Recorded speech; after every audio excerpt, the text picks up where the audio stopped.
I don't see the direct equivalency between physics and theology. You know why? Because one's real and one's not.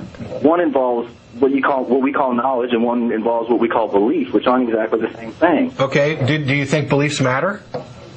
I would hope so. I mean, if your beliefs inform your actions, wouldn't you want to know, to the best that you possibly could, we can't know everything, that your beliefs are true or likely true? Wouldn't you want to get rid of as many false beliefs as possible?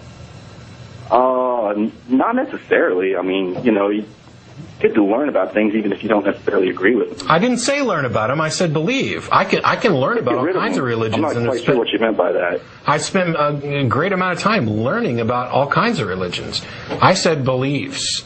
Wouldn't you want to have as many true beliefs and as few false beliefs as possible? Ideally, yeah, but how would you know? It seems like a kind of a... That's the question. Mission. That's the question. How do you go about determining whether or not your beliefs are likely to be true or likely to be false? But see, who are we to assign likelihood to beliefs? It just who else could? You don't think that we have any reliable method for distinguishing fact from fantasy? Nothing that's concrete. So why do we lock people up in insane asylums? That's a very good question. You don't think that there's good justification for that? In some cases, yeah, and in other cases, no.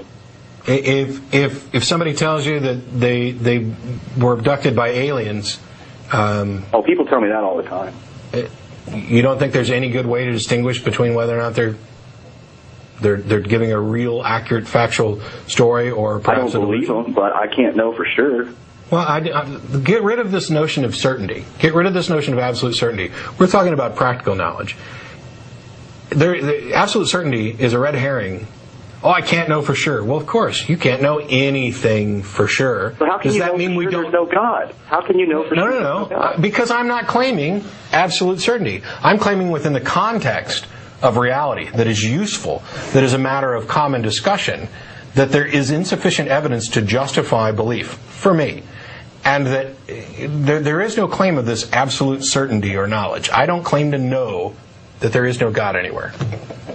Okay, well that's cool, because I didn't realize that. I thought that atheists were pretty hand in hand, hardline. There is no God, and we know that for sure. I happen to believe there is no God, but I don't claim this as an absolute certainty because I think absolute certainty is useless.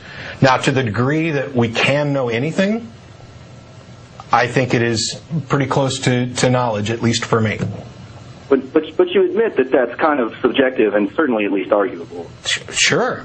But the only thing that's going to change my mind is evidence and reasoned argument, not appeals to emotion, not eyewitness testimonial anecdotal evidence of my grandpa had cancer and we prayed and he got better. Well, so what?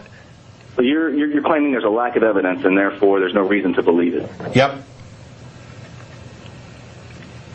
Well, I got it. How about this? How about I just come down there and punch your fat head in for Jesus? That was great. I love the fact that you held on, really, for a long time.